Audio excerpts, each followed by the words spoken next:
Thank you.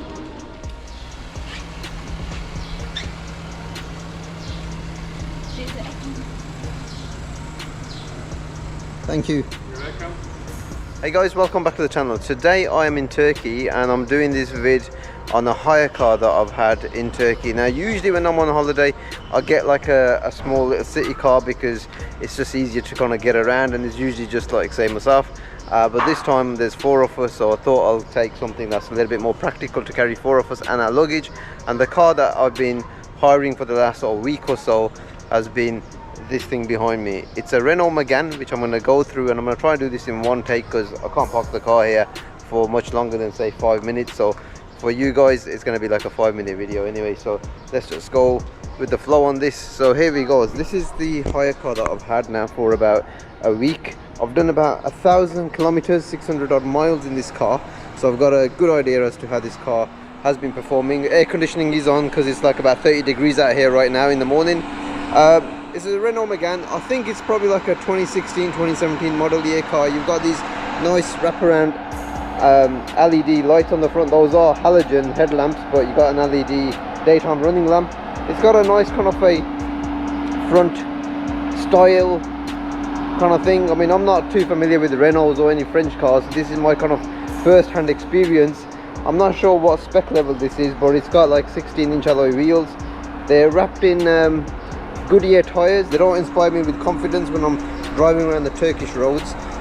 It's pretty much like a white good really, because it's just like a solid white paint color. I do like the rear end here, however, and this one is a saloon, hence why you got a bit of a boot here. In the UK and Europe you get like the hatchback version, but I do like how these kind of lights wrap around here. A little button here to open up the boot. It's not power operated or anything. It's got a nice sized boot here, so you got like say I could get like say 3 large suitcases in there. Just throw that one back. Quite a basic spec, no parking sensors whatsoever, normal tail lamps at the back here as well.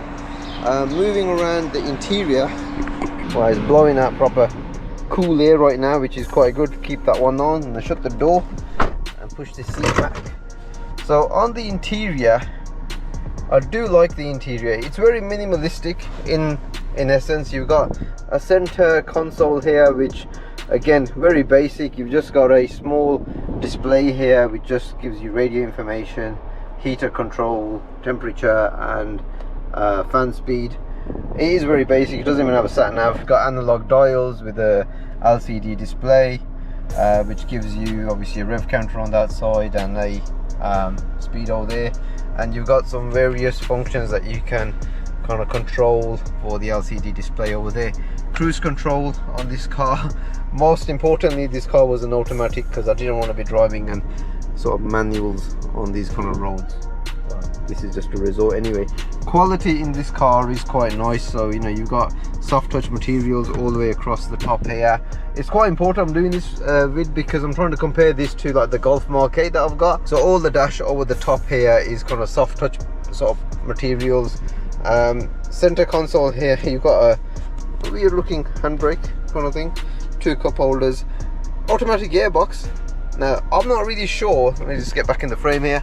I'm not really sure what engine this is. It's probably like a 1.6 turbo engine. It's not like a high sort of performance car or anything like that. It's no more than like a 1.6, but this has got a 7-speed auto gearbox, which took me by surprise because usually I'd expect something like this to have no more than like say a 6-speed auto, but yeah, 7-speed. So on the motorway or like, you know, the highway, it's you know, it goes into 7-speed, saves a little bit more kind of fuel wise. A kind of a full tank in Turkish money is probably about 50 quid because it's about £1 a litre here, and it gives me like over 360 sort of miles to a tank, which to be honest isn't too bad. Seats are quite nice, they're quite supportive. Important note with these seats is that they haven't really been uncomfortable per se. You know, I mean, I've been doing like say 3-hour stints at a time, you know, driving from one end of Turkey to the other, and you know, got out the other side usually without any issue. So quite supportive seats. Not much say adjustment in them. They don't have lumbar support, but then you know, if you got back issues you might struggle, but otherwise it's not too bad. And there's plenty of space in the rear as well, as you can see. One thing to note is that there's hard scratchy sort of door tops there as well in the rear. That's the same kind of affair as you'd find in, like, say, the Mark 8 Golf. This car isn't really pitched at, like, say, the Germans. It's probably more pitched around, like, say, the Ford Focus. But overall, I must say that I have been impressed with the way this car has performed. Being a Renault, and it's got, like, say, 72,000 kilometers on the clock, so it's probably about 45,000 miles or so. It's been pretty good. There's a few, like, sort of rattles here and there that you can hear when you sort of driving, but other than that, it's been absolutely fine. But yeah, you know, I mean, I just thought I'd take this opportunity to make a quick little vid out here in Turkey on the hire car. This isn't a car that I would probably go out and buy, but it kind of goes to show, because I don't really drive these cars, they are still decent cars to kind of drive. Not only out, like, when you're on holiday, but if you were, like, say, considering, like, I don't know, like a Ford Focus or a Vauxhall Astra or something along those lines, then, you know, you could probably go ahead and sort of consider this, because it's probably going to be, you know, up there in your whether it's a company car list or whatever it might be. You know, it might still be a car that you might consider, so definitely go out and try one of these cars before you just jump on buying one of the others. One other thing that I do like about this car is that it has got a flat bottom steering wheel. If I just take a moment and talk about this steering wheel now, it is a flat bottom steering wheel. Don't know what a flat bottom steering wheel is doing in a car that's not very sporty, but I'm not complaining. It's always nice to get a feel of a flat steering wheel, especially when you are cornering. On the steering wheel, in terms of buttons, cruise control buttons on the left hand side, and on the right hand side you've got some buttons which are for the menu, for the driver's display in between the two dials there, some telephone buttons there, and a voice control button. In terms of audio buttons, well, they're kind of hidden behind the steering wheel here on this little fob. Not ideal, because when you are in a car like this and you've had it for, like, say, a few days or whatever, and you're still learning where the buttons are, it can be a bit annoying, because if you're driving at 70 miles an hour and very quickly trying to find out, oh, where's the source button, you got to quickly do that, find out where the source button is, and then turn back here, and by that time you've hit, like, another car or gone into the central reservation. Not ideal.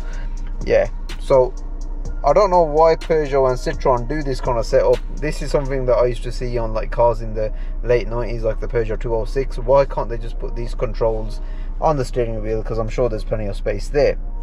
Moving on to some real old sort of things that Peugeot and Citroën are doing.